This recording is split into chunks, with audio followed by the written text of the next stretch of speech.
or this or that, whatever thing happened. And the number went down to 18, which was just fine with me. But then I wondered, is this okay for Italy? Because they're putting a lot of time and energy, our Italian community there. That's how they basically, it's not only how they support themselves, that's not fair, but it is leading these pilgrimage takes 4 or 5 of the leaders away for weeks. So about 5 days ago, I sat down and I said, this is a prayer. That's what I told God. This is a prayer, Master. I want you to hear this. I want you to tell me today, just like this, I told him, you show me anybody who's out there who's supposed to be on this pilgrimage who isn't signed up yet. And immediately that day, 3 people came to mind, and they're all coming. It really works. This prayer thing really works. I mean, I'm making light of it, but it's extraordinary, actually. Because even when I prayed with great sincerity. Because I knew there were more people. And literally to the person, and then another couple of other people found out about it too, who are like the right people for the type of trip that we're taking. Because the trip that we're taking is a true spiritual pilgrimage. And the people who are coming now are people who want to be a little more quiet and inward, not necessarily doing a cultural tour, not at least only shopping. You have to shop when you travel a little bit. But anyway, it's just, it's always such a humbling and profound experience for me. When that happens, you pray and you really get, there's somebody listening. There's a force that's listening and responds. And as soon as you do it, as we said 3 weeks ago, as Christ said, as we hear over and over, as soon as you do it believing, knowing without a doubt that there's, again, that force, this superconscious entity that that it's a law of the universe, that if you get yourself in the right place and you begin to energetically communicate with that force, it has no choice but to respond to you because it's created its own physical laws. It's an interesting phenomenon, and it's true. You just have to believe in it.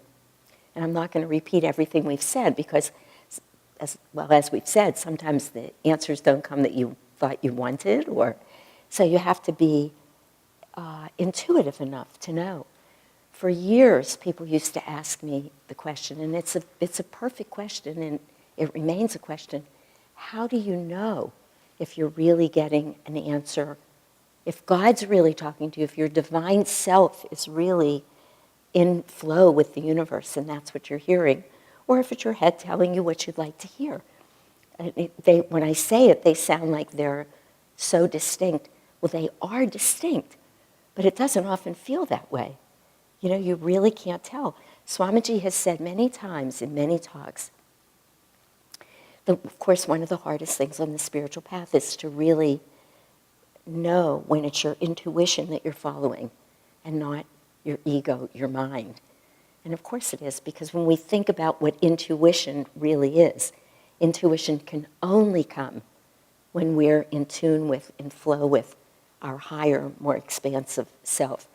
Intuition and the mind are mutually exclusive.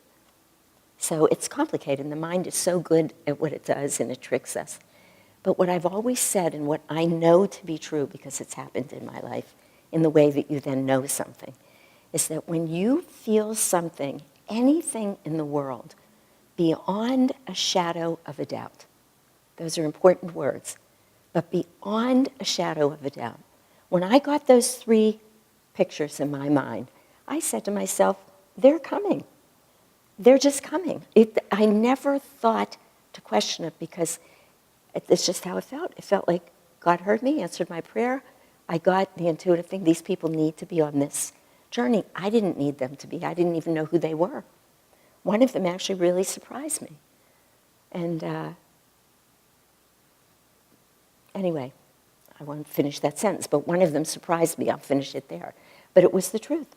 And I knew it beyond a doubt. And it's so remarkable. Many of you, almost every one of you, have now heard me tell this story of when I was told to go to medical school, and I know a lot of you have heard it. I never knew Master. I'd never heard the word Swami. I had no idea what that meant. I knew nothing, zero. I was in my late 20s. I was a long-distance runner, and I was running on a beach. And everybody called it Swami's Beach. And I started having these experiences under the Encinitas Hermitage. But we called that Swami's Place. And my husband and I giggled about it. Oh, Swami's Place, what does that mean? And one day, and I started telling my husband that I was having these weird experiences under Swami's Place. We were trying to figure it out, but we couldn't. And one day, it came to me, you are going to medical school, and you will go to an Ivy League medical school. Now, I know, as I said, you've heard me say that. But listen to that. I was there not knowing what I was going to do with my life. It comes to me, you're going to medical school, and it's going to be an Ivy League school.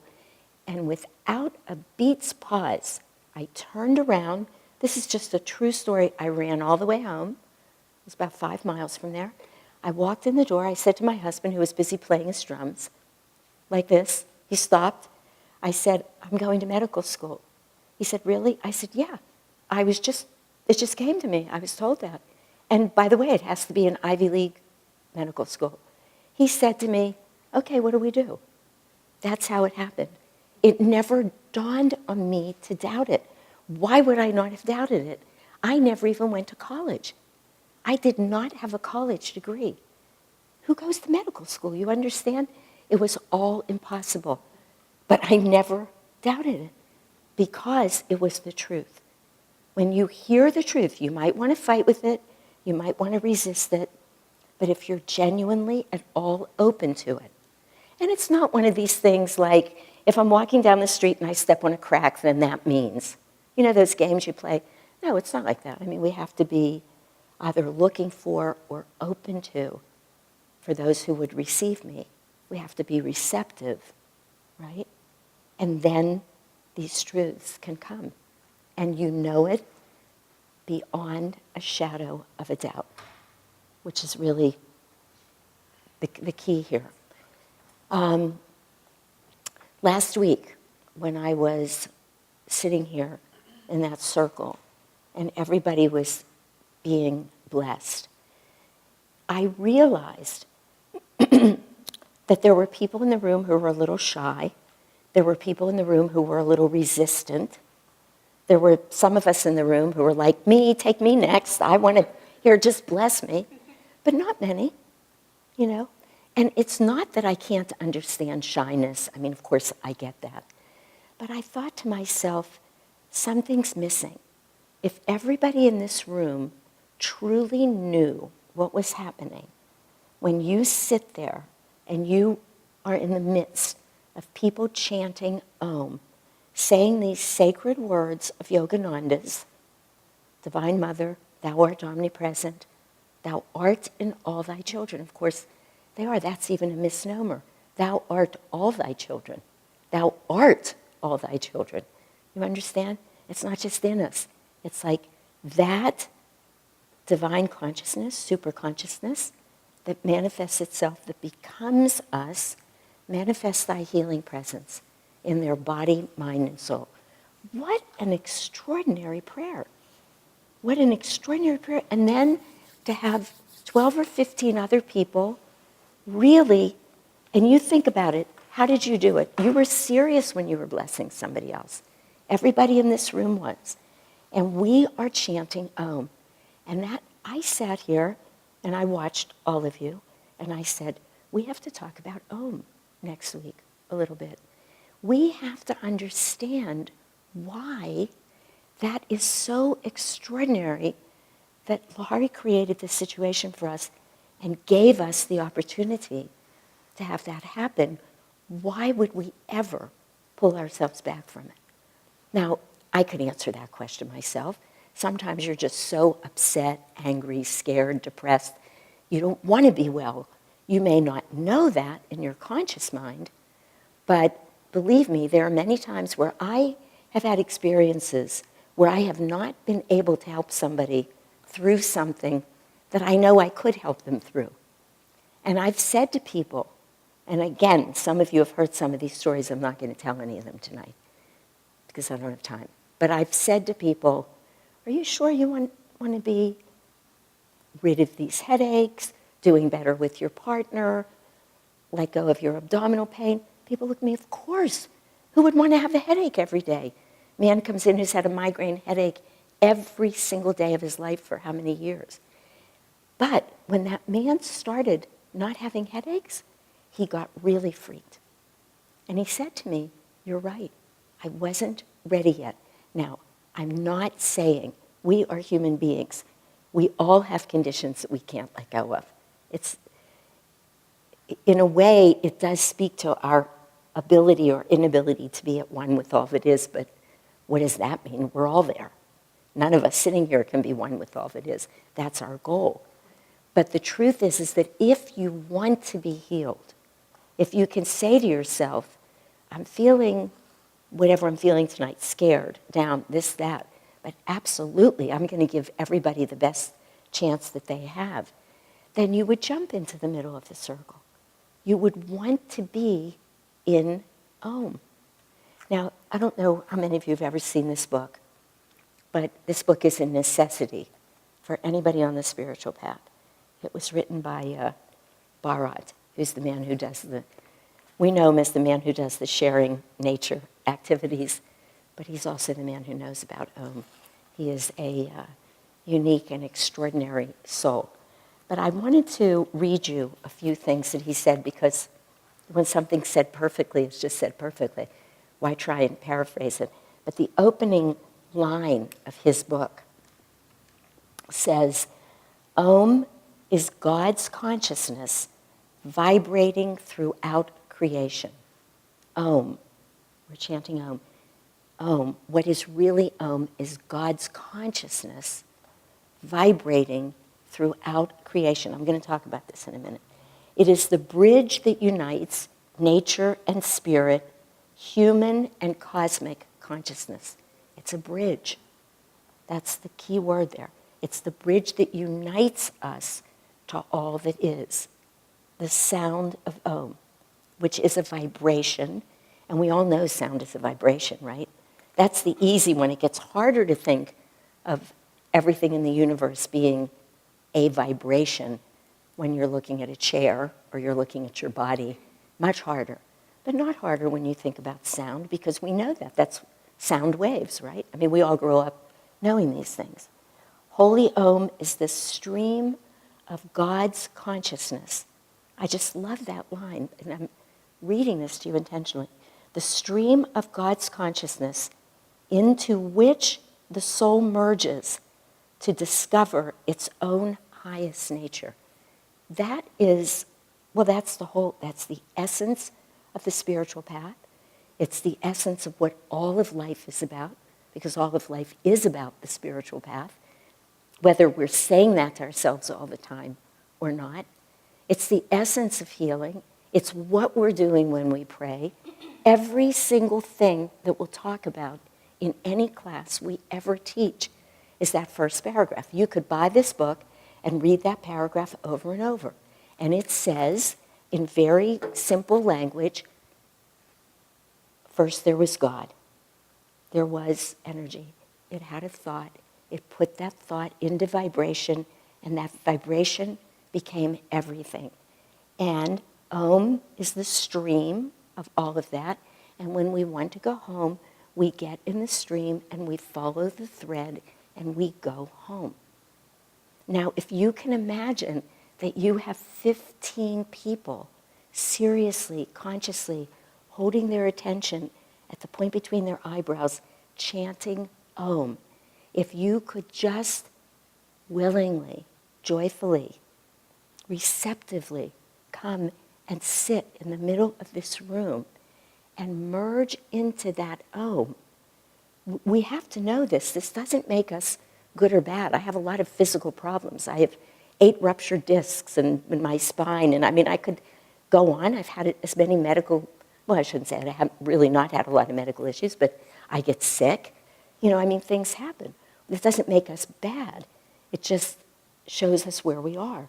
But to have the realization that we have an opportunity to have people praying for us. And what praying for us means in chanting Om is to hold a vibration that if we could just let go and move into that vibration, it goes exactly in the direction that we want to go in. Does everybody understand? You should never resist having people pray for you, ever. Next time we have a healing circle, next time there's a workshop offered, not only do you want to be in that circle, but here's another thing that Bharat points out in here that is really remarkable. I mean, he has so many things that he points out in here that I'm going to read you one or two more paragraphs and expound on them just a little. But he says sound is the only way that God manifests. Because you see, all of the 8 manifestations, love, contentment, peace, joy, light, sound, power, I think if I didn't say them all, I'm close, wisdom, thank you. They're all a vibration. It is what they all are. It's God vibrating, that super consciousness vibrating in different ways. So we feel it in our heart when it's love, right? I mean, just it all depends on the vibration of it. But sound is the only one that we can both make and hear. It's the only sense that goes in 2 directions. You can't have the sense of touch create something. So it's very powerful, and it's also obvious and out there in the world. It makes it easier for us to notice it. And this is what Om is. There are many, many stories in here about people who, when they're in trouble, have just started chanting Om, stuck at 10,000 feet in a snowstorm in the Sierra, out on a boat in a storm off of Cape Cod. People just tell story after story. They remembered to start chanting Om. Because as Master says, when you are in Om, nothing can hurt you. And nothing can hurt you because you're not out in the dualistic nature of the world. You're in Om. You're one with all that is for those moments. Nothing can hurt you. And we need to remember that so that we remember to chant it when we're at 10,000 feet and there's lightning and hail, instead of just panicking, right? I mean, this is the heart of everything. It really hit me last week when I was watching this. Because, you know, I'm not somebody who's done a lot of these healing prayer things, and everybody wanted me to do all this when I first came to Ananda, because I'm a doctor. But I've never quite tuned into it. I haven't. But last week, I said to myself, what have I been thinking? That's when I said to Lahari, can I go next? You know, it just hit me. This is it. We all need to want to be there. We don't even have to try. You don't have to try anything, because that's the vibration that's coming at you through all of our hearts. It's profound. There are many people in my world who come up to me at various times, patients of mine, people who come to talk to me, people after class. And because I'm a light bearer, and they're using, I'm sure it happens to other light bearers, they ask me to bless them. And it's always so sweet to me that they understand how profound the blessing is when you're serving as a channel. As empty a channel as you can be, which every one of us can do it. Have any of you ever heard of the book My Grandfather's Blessings by Rachel Naomi Remens? It is a fabulous book. This is the only other doctor I know of who practices medicine like I do. But she's much smarter than me, and she wrote about it, and she kept records of all of her stories with all of her patients. Not me, I have to depend on inspiration or my memory. And she's amazing. And she starts out this book by talking about why every one of us can bless people. Every one of us can be pure channels and be blessing. All we need to do is decide that. And then we send blessings to people. And we can chant Om, or we can do it in some other way. Chanting Om is probably the highest form of it. But let me just find one more. I think I only have time to do one more here, and then I'll stop.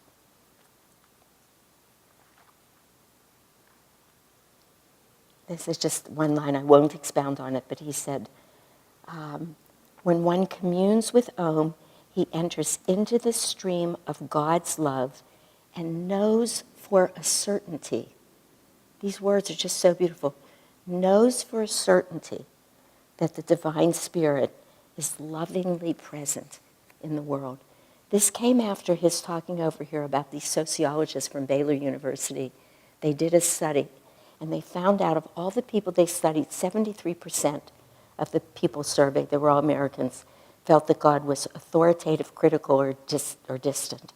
Only 22% believed in a benevolent deity. Remember I said in the first class, we have to believe that there's a benevolent, loving force out there. Otherwise, who would we be talking to all the time? Why would we want to pray if we thought the God was just authoritative, critical, all those things? That would be ridiculous. Okay, I'm gonna end with this. I just have to. I wish I didn't, because you see I have many more papers here. This is, he says here, to return to God, you have to return the way you came. We're going to talk about this much more in the chakras class, by the way. This is the essence of the chakras class. You come in and you form the chakras in this way, and we all wind up in our lower chakras. And in order to get out, we have to reverse that energy and go out this way. And it's all the energy going through this astral spine. But here he says to find your way back to God, you have to return the way you came. Thousands make pilgrimages to the source of the Ganges and other sacred rivers. Such pilgrimages are externalizations of the pilgrimage of the spirit that is accomplished by tracing the inner river of Om, that vibration in our astral spine, back to its source. Then he says, I want to get this matter completely, this isn't Bharat speaking, by the way. Neither of these are his quotes, he's quoting. Now this is Yogananda. That was the man, Swami Nirmalanda Giri, who said that last thing. But Yogananda says, I want to get this matter completely settled into your consciousness. That while prayer and meditation are good, he says, and we should practice, we must not forget that the purpose of meditation is to receive the Holy Ghost. No one, if he doesn't know the Om vibration, can get there. No one, if he doesn't know the Om vibration, can get there. And then he says, that is all there is to it. And he ends, I've read that talk. That's where he ends the talk. That's it. You either know the vibration or you're not going to get where you thought you were going to go. So, what do we all want to do? We all want to start walking around saying Om Guru, Om Guru. It's a mantra that Yogananda frequently gave people. Or we just want to chant Om, or we want to buy that CD that we play every Sunday morning of Swamiji chanting Om. We want it to be playing in our homes, in the distant background. It can be as soft, it doesn't even matter. If you put it on and you couldn't hear it, the vibration's there. You see? That's how we want to be praying. Because, as Yogananda said, there's no other way to go. You have to jump into that river, which is a vibration of Om, and follow the river. You cannot get there any other way. That's all there is to it. It's so simple. The truth is so simple. So I'm going to end. You can see, I think sometime I'm going to give a 3-hour Saturday class on this. But what's the takeaway here? The takeaway is next time, everybody wants to get into the circle first. So this week we're going to share a little bit about, and by doing, another part of the How to Pray teachings of Yogananda.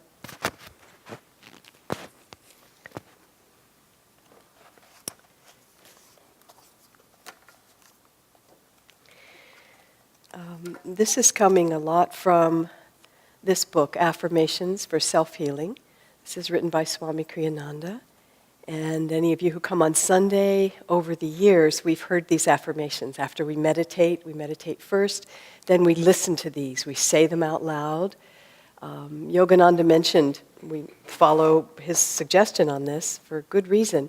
He said that for affirmation to really work, what affirmation is, let's start at the beginning here. Affirmation, he put it in a very nice way, so I'll just read it.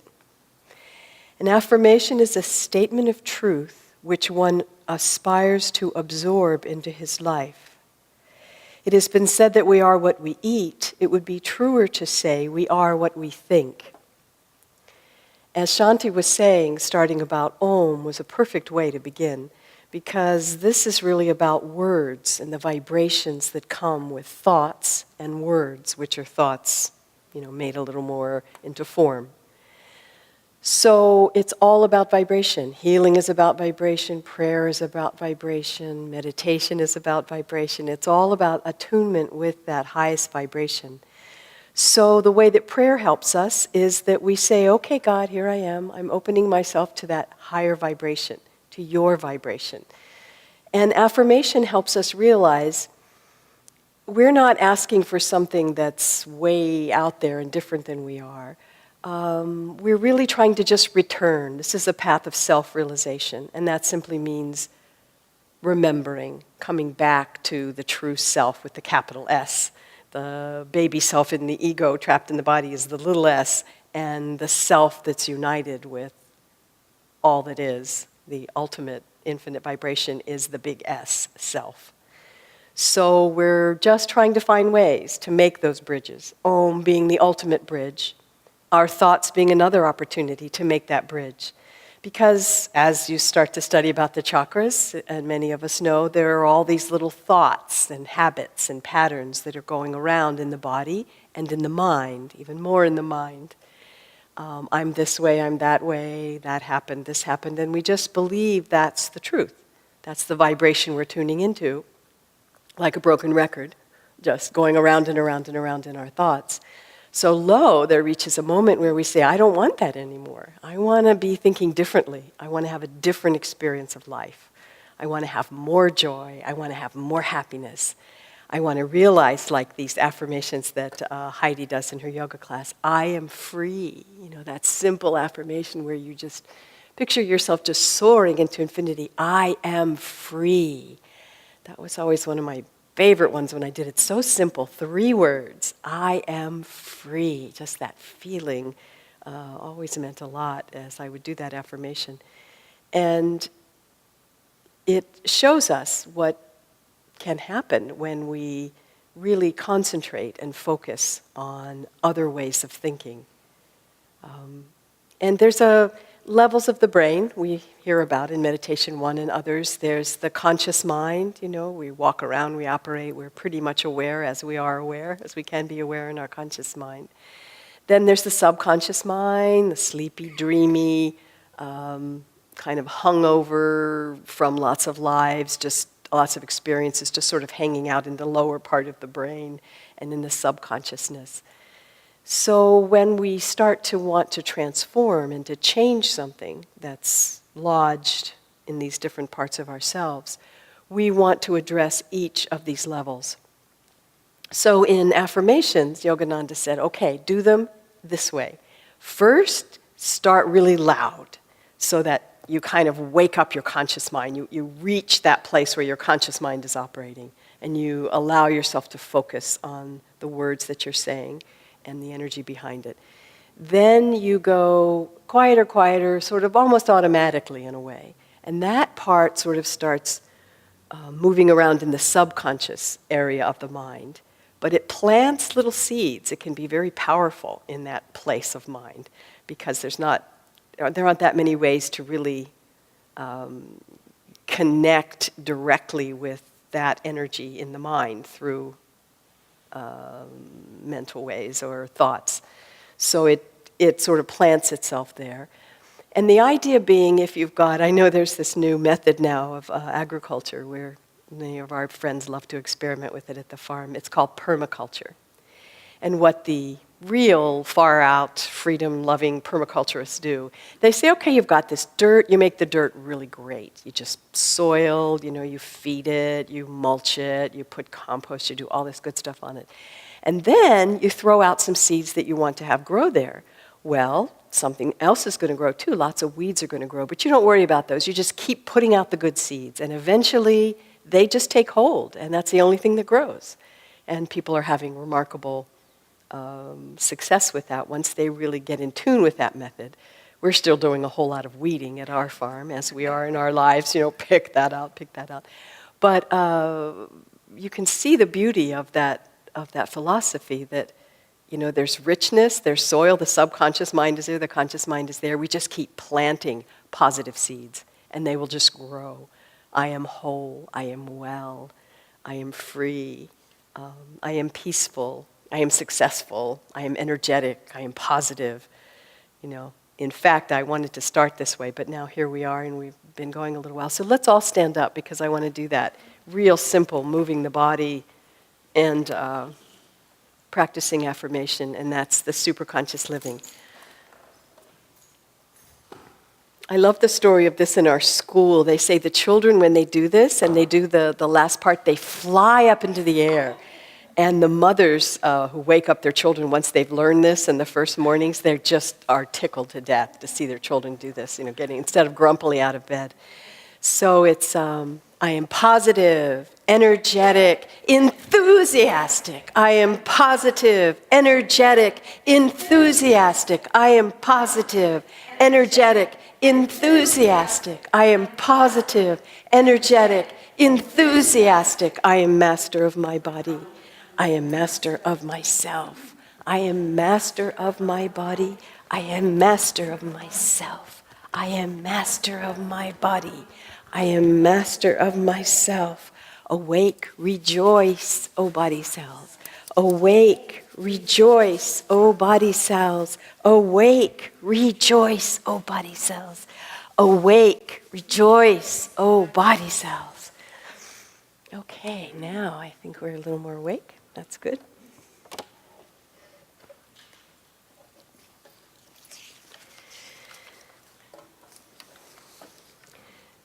So what we're going to do tonight, we're going to practice an affirmation together as a group.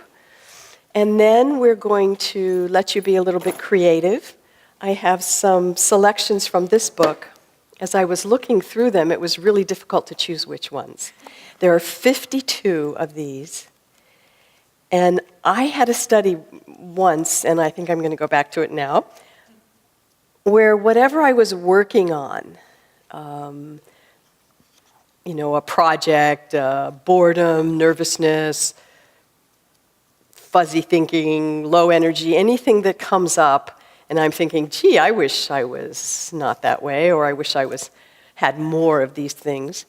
You can go into this table of contents, and it pretty much lists what you can just do to help your thoughts work around that. As we were talking about prayer, we kept talking about will, divine will healing, and willingness, and how do we awaken that will, and it's God's will that we're trying to tune into, but that whole concept of our will is very important. Raising our willpower, having the willingness to receive, all of that keyed around will. So I think we're going to pass these out at some point, and it'll be sort of potluck. You'll get, the one that's in there that has your name on it that you don't know. You'll just pick it. And I did lace it heavily with willpower ones. And here's some more of them I'm going to rip.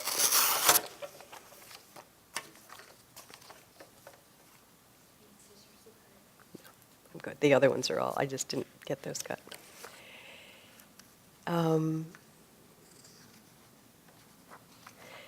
And then I'm just going to read this one.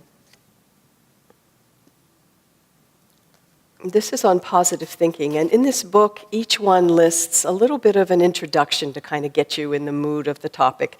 Then it gives the affirmation, then it gives a prayer. We do this every Sunday, so if you ever want to come on Sunday and do it with us, it's great. Positive thinking. As we think, so we become, which is a lot about why do affirmations at all, because we can really change our thoughts that way.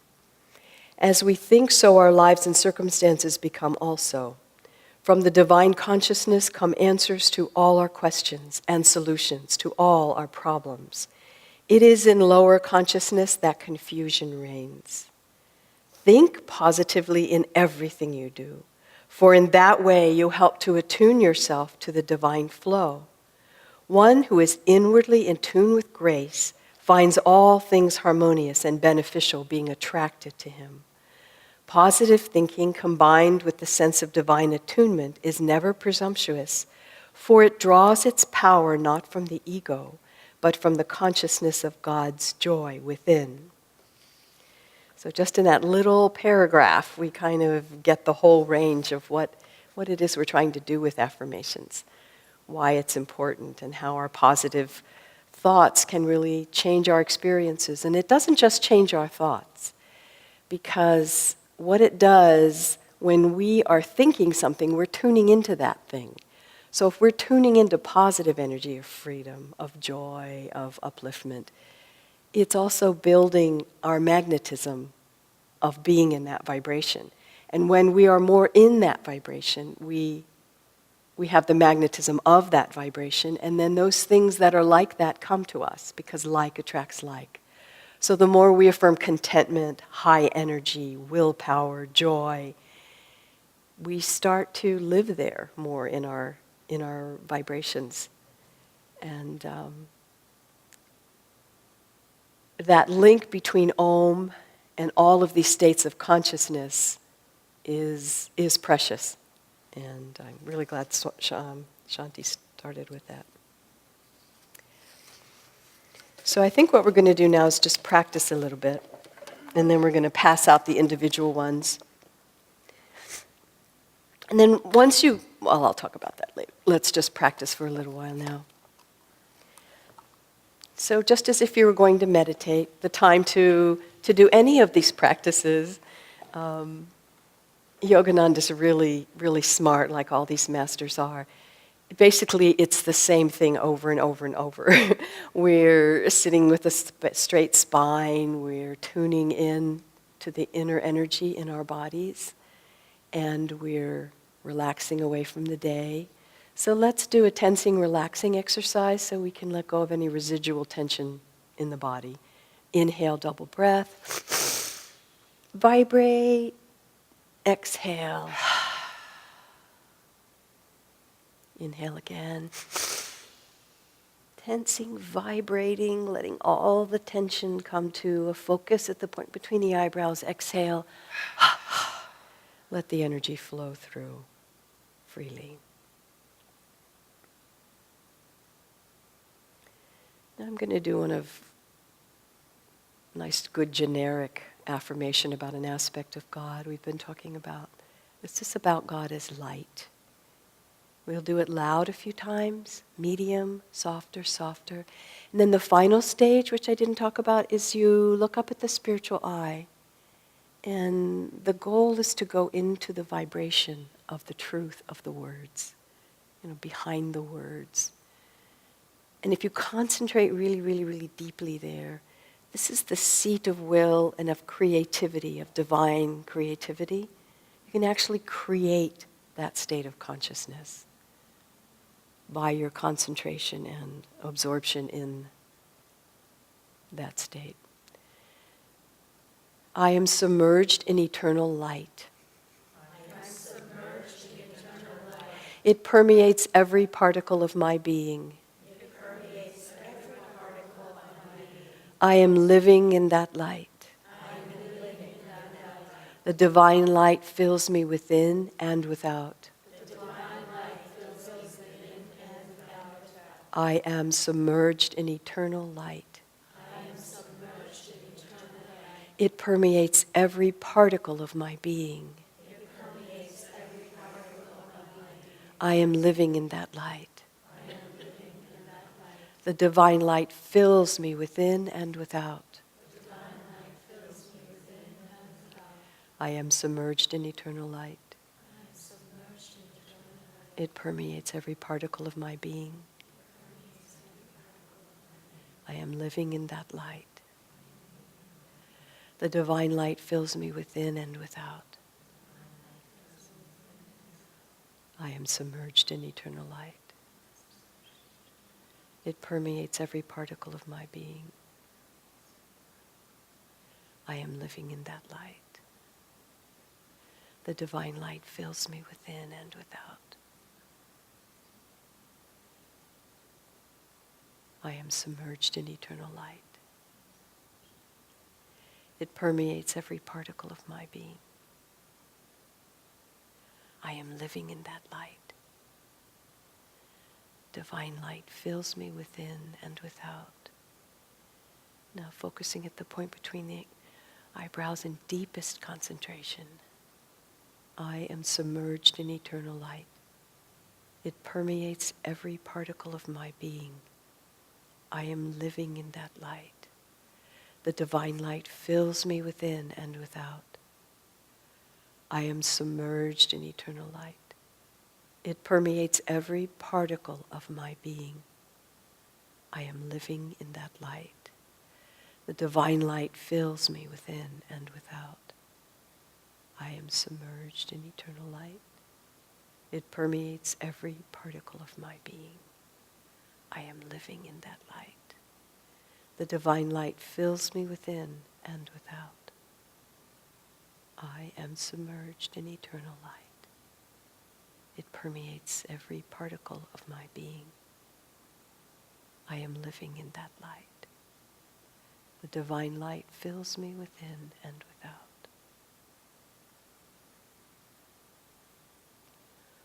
Om Shanti. Amen.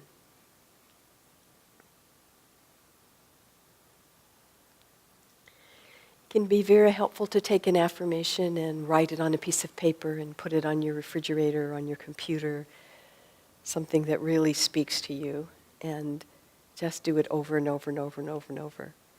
Shanti also hinted that mantra, which is just a very short and simple way to pray, also is a good way to affirm. Om Guru, I am joy, I am peace.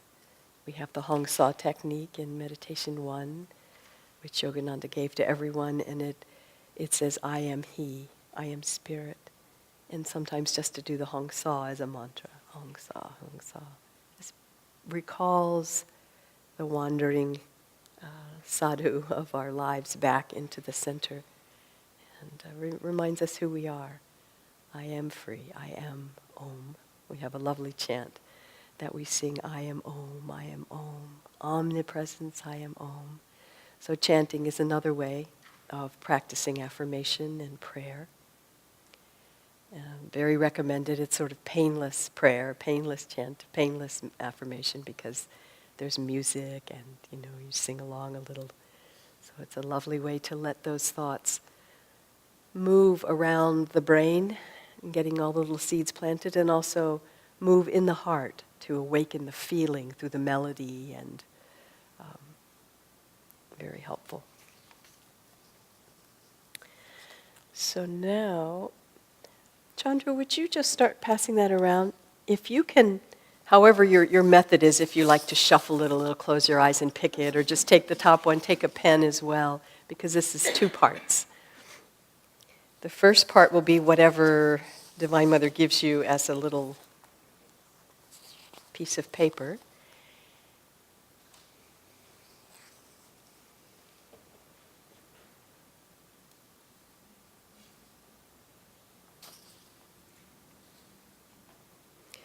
And my older sister taught me many things. One of the things she taught me was a totally revolutionary concept to me. We went to a Chinese restaurant once. We were in our 30s. We were always very, very different. But the fortune cookies came around. And we all have our way with fortune cookies. We turn it. If it's facing you, that's the one that's yours, or something else. So we close your eyes and pick whatever our little game was. So I played my little game. But then always when I got a fortune cookie, I figured that's my fortune cookie. I mean, that came to me through whatever method. That's my fortune cookie. Not my sister. She got a fortune cookie. If she didn't like it, she got another one. She just got another one. It was an important lesson for me at the time. You don't have, so if you see an affirmation you don't like, just get another affirmation.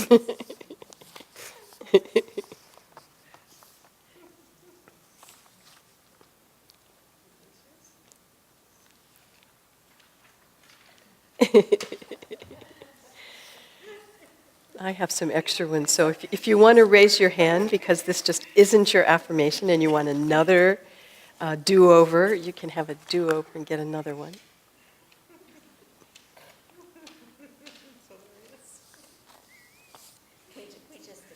It worked out. Did you get one? No.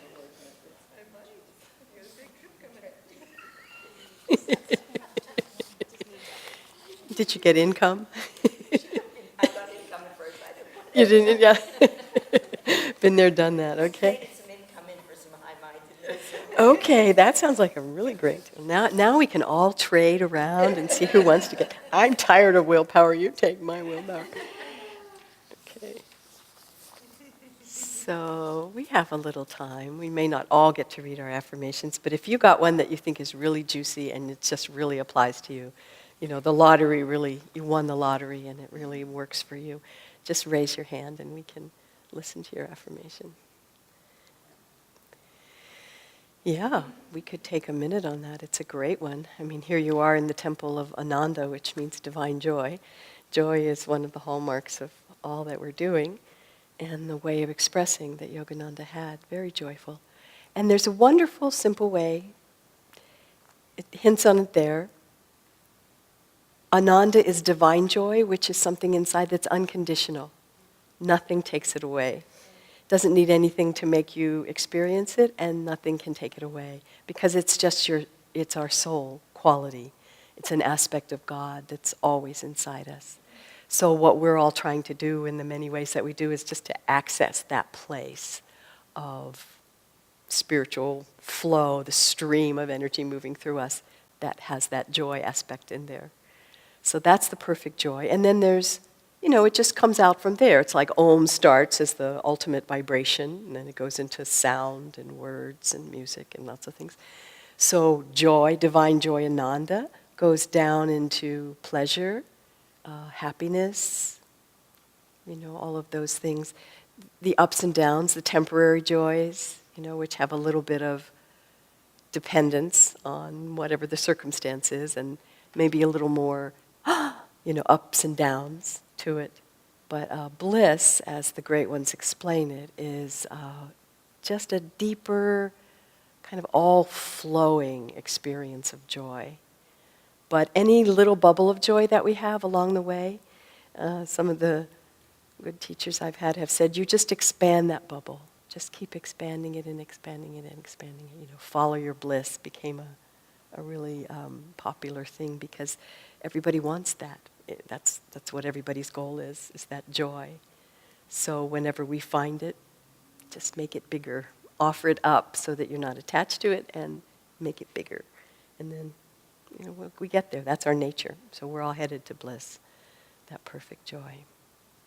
And it's a blessing to be a joyful person because that means you have that quality already, you know, familiar, sort of, you've developed that habit, which is a good habit. Anybody else get one that was, Padmini got a... Yeah, I got one, God remembrance. God remembrance.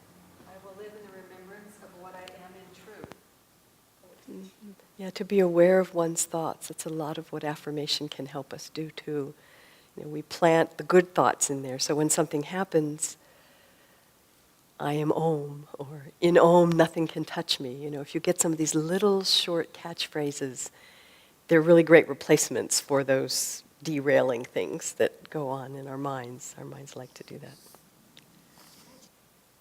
Maybe this is a good time to bless Bethany because she just got it. You want to share the news? Oh, sure.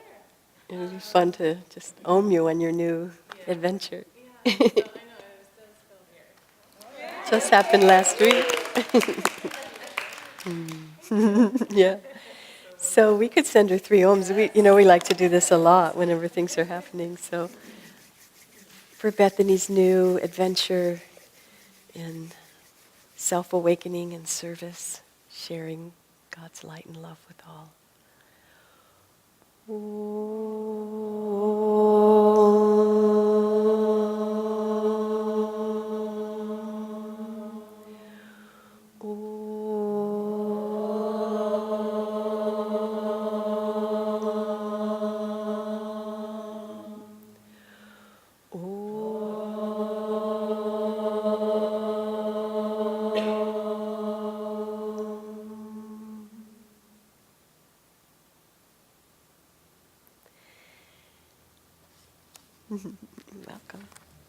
Congratulations. Or as we say, many of you knew Dunbar, some of you didn't, but he coined the phrase here that we've all really appreciated ever since, yay God. Yay God. Okay. So now let's do the second part of this, and that is that if you absolutely love the lottery choice you got, and that's going to be your affirmation, you want to take it home and that's that, or if you want to experiment with going inside your heart and seeing what kind of affirmation might be trying to happen from your own place on your spiritual journey. If God were to give you an affirmation that would just take you from where you are, from your soul longing into that higher place, what might it be? Clues is simple is better, all positive words. Some people like to use I am peace, I am joy. You can start that way, or you could even have God is with me, or the divine light fills me, or any combination, but it's like a live, present truth that's already happening, and you're just trying to tune into it, but from the highest gift of God. So we'll take a few minutes and write down something. Then we're gonna make a fire on the altar, and we're gonna offer these into the fire as a way to energize them, give them power and energy, like you'll learn about the fire chakra, the third chakra, but we're going to fire them up with enthusiasm.